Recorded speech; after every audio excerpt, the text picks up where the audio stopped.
All right, let's dive in. Today, we're tackling a giant, we're diving deep into Napoleon Hill's Law of Success. Mm.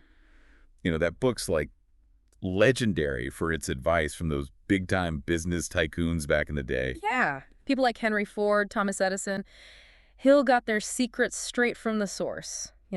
It's crazy to think those insights still resonate today. Well, that's the thing about Hill. He didn't get bogged down in the specifics of his time. He was looking for those universal principles of success. And he started with a pretty simple but powerful idea: opportunity. It's usually right under our noses. Is that where that Acres of Diamonds story comes in? Exactly. The guy sells his farm, travels the world looking for riches, and bam, a diamond mine was on his land the whole time. Oh, man. If that isn't irony, I don't know what is. It's a perfect example of how we often overlook what's right in front of us. We're so busy chasing these far-off dreams. Scrolling through endless possibilities, yeah. Right. And we forget to look at what we already have, what we Yeah. can build upon right now. It's like that saying, the grass is always greener on the other side. Exactly. And this leads directly to Hill's first big law of success: the definite chief aim. And he's not talking about some wishy-washy idea of wanting to be successful. He's talking laser focus. A crystal clear goal. Yes. A goal that becomes your driving force, your obsession. And Hill really went all in on this, didn't he? I mean, the guy literally graded people on their level of success based on how clear their goals were. Yeah, it's kind of funny when you think about it. Can you imagine getting a report card with a big fat F next to definite chief aim? Ouch. But Hill was serious. He studied hundreds of successful people from all walks of life, and he found that every single one who achieved any real lasting success had that clearly defined aim. They knew exactly what they wanted, and they were relentless in going after it. Okay, so it's not just about wanting something badly. It's about defining that something with absolute precision. Exactly. And he gives this great example of a group of Prudential life insurance salespeople. They were really struggling to meet their targets. Hmm. Insurance salespeople. Not exactly the first profession that comes to mind when you think wild success. Right. But these salespeople, they did something interesting. They formed what Hill called a mastermind group. Hold on, the mastermind. That's ringing a bell. Break that down for us. What did Hill mean by that? It was a central theme in his book. He believed that when brilliant minds work together in harmony, something incredible happens. They tap into this third mind. That's the mastermind. So it's like brainstorming on steroids. It's more than that. It's about this synergy that emerges, this ability to achieve far more collectively than any individual could alone. Like the whole is greater than the sum of its parts. Exactly. And Hill saw this in action with people like Henry Ford. There's this famous story about Ford being questioned in court about his general knowledge. Oh, wasn't he being accused of being uneducated or something? Something like that. And Ford's response was brilliant. He basically said, "Why should I clutter my mind with general knowledge when I can hire a team of experts who know all that stuff?" He was a master of delegation. Exactly. Ford understood that surrounding himself with brilliant minds, people with diverse expertise, amplified his own abilities. He was humble enough to admit he didn't have all the answers. And smart enough to find those who did. And that brings us to another key element of success: accurate thinking. Accurate thinking. So it's not just about being right. It's about training your mind to separate fact from fiction, to see through the noise and get to the heart of the matter. Which, in today's world of information overload, is more important than ever. Absolutely. Hill illustrates this with a great story about an uneducated man who stumbled across a piece of land that everyone else dismissed as worthless. But this man, he had a knack for accurate thinking.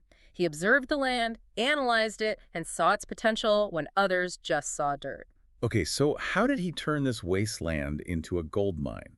I'm picturing a barren desert transformed into an oasis. It's even more interesting than that. The land was on a mountain, right next to a newly built highway. Okay. And get this, had these amazing views. So he saw dollar signs.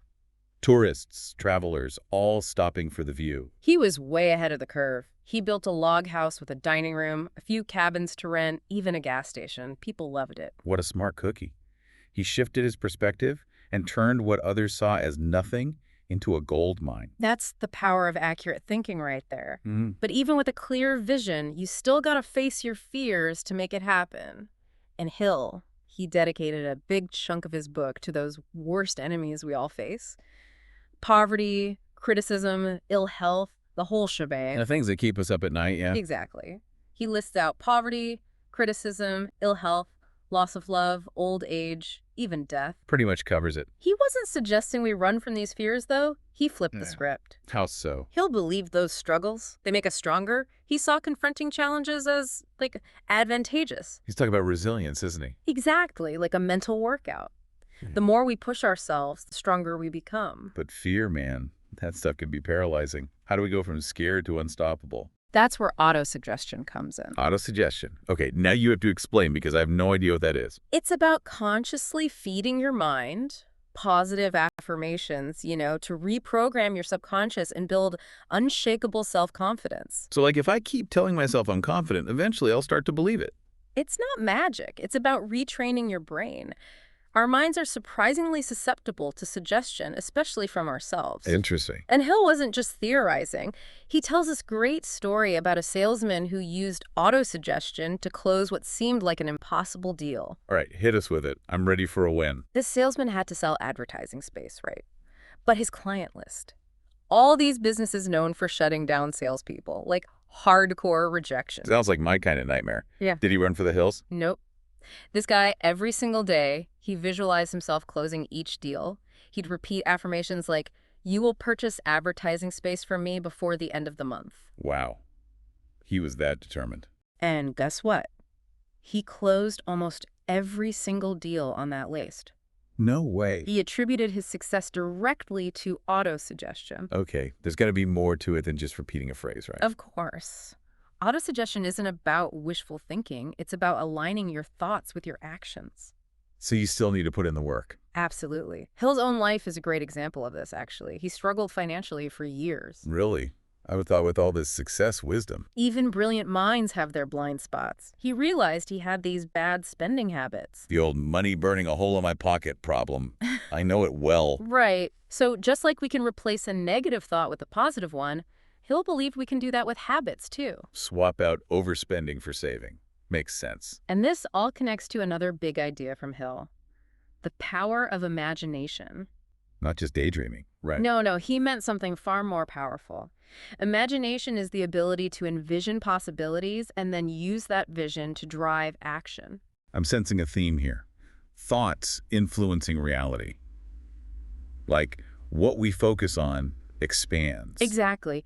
He believed we have more power than we realize to shape our own experiences. Take that story of the guy who made a fortune off that useless land, Oh, yeah. the real estate mogul. That guy didn't just dream of transforming that land. He made it happen. He had the vision, and then he figured out, step by step, how to get there. He took action. Massive action. And then there's the story of B, the guy wrongly imprisoned for, 20 years. Oh, that was heartbreaking. Didn't Hill play a role in getting him out? He did. It's a perfect example of imagination and strategy in action. Hill was convinced B was innocent. So did he, launch this huge legal battle, uncovering evidence and whatnot? It was more creative than that. Hill knew a straight-on fight wouldn't work. The authorities were too dug in. He needed a different angle. Okay, now I'm really curious. What did he do? He targeted the parole board, appealed to their sense of compassion, their sense of fairness. And he used the power of public opinion. Launched this letter-writing campaign, got influential people on B's side. Wow, he orchestrated a whole movement. He changed the narrative, and it worked. After months of effort, B was a free man. Hill, he was a big believer in approaching problems from those unexpected angles. Sometimes the most effective solution isn't the obvious one, It's like that quote, if you always do what you've always done, you'll always get what you've always gotten. So to shake things up, we need some of that Hill-style imagination. But imagination alone isn't enough, is it? Didn't he also talk a lot about leadership? Absolutely. He dedicated a whole section of his book to the qualities of leadership. And what's interesting is how much he emphasized adaptability, being able to roll with the punches. Which makes total sense, given how fast the world changes even back then. Right. Hill, he seemed to get that the world was on the verge of some major shifts. He was writing in the early 20th century, after all. So much technological advancement, social upheaval, it was a time of huge change. Exactly. And Hill argued that the leaders of the future, they needed to be flexible, forward-thinking. Not stuck in their ways. Exactly. So what specific qualities did he emphasize? Well, he had a list of 20, but he put a lot of emphasis on adaptability imagination, and a willingness to serve others. Those are pretty timeless qualities, actually. Right. And especially that last one, the willingness to serve. Hill believed that true leaders, they put the needs of others first. It's not about power tripping. It's about empowering others. Exactly. And Hill walked the walk. He was a huge believer in the power of enthusiasm, genuine passion. I'm all about genuine enthusiasm. Like, Yep. if you're not excited about it, why should I be, right? He tells this great story about two magazine salespeople he met. One was so enthusiastic, so passionate about the magazine, made Hill feel like a valued customer. Okay, I'm guessing the other salesperson, not so much. The other guy, he was like going through the motions, totally uninspired. And Hill, he was like, why would I ever buy something from someone who doesn't even seem to care about it? It's contagious, isn't it? Yeah. Enthusiasm or the lack of it. But great leadership, it goes beyond inspiring individuals, right? Yeah. It's about bringing people together, uniting them around a common goal. Absolutely. And Hill really emphasized that, especially in light of all the social and economic conflict he was seeing. He really believed that different groups, labor and capital, for example, they needed to find common ground. To move forward together. Exactly. Because a divided house can't stand, right? He tells this great story about a small town that was trying to raise money for a new bridge. Okay, I'm already invested. Tell me more about this bridge. So they desperately needed this bridge, right? Yeah. But they couldn't afford it on their own. So what do? I'm on the edge of my seat. They decided to work together. They reached out to everyone, the county commissioners, this nearby trolley company that would benefit from the bridge, even private citizens. They pooled their resources. They knew that by working together, they could achieve something that none of them could do alone. And did it work? It did. They got the funding. They built the bridge. It was a win-win. There's something so inspiring about that. When we cooperate, we can achieve incredible things. And, Hill took this idea of cooperation even further. He tied it to what he called a fundamental law of success, the golden rule. Treat others as you want to be treated. Pretty solid advice. He didn't just see it as some moral guideline, though. He truly believed it was a key to success in all areas of life. Interesting. How did he make that connection? He called it thought magnetism. He believed that our thoughts and actions are like magnets, attracting similar energy from the people around us.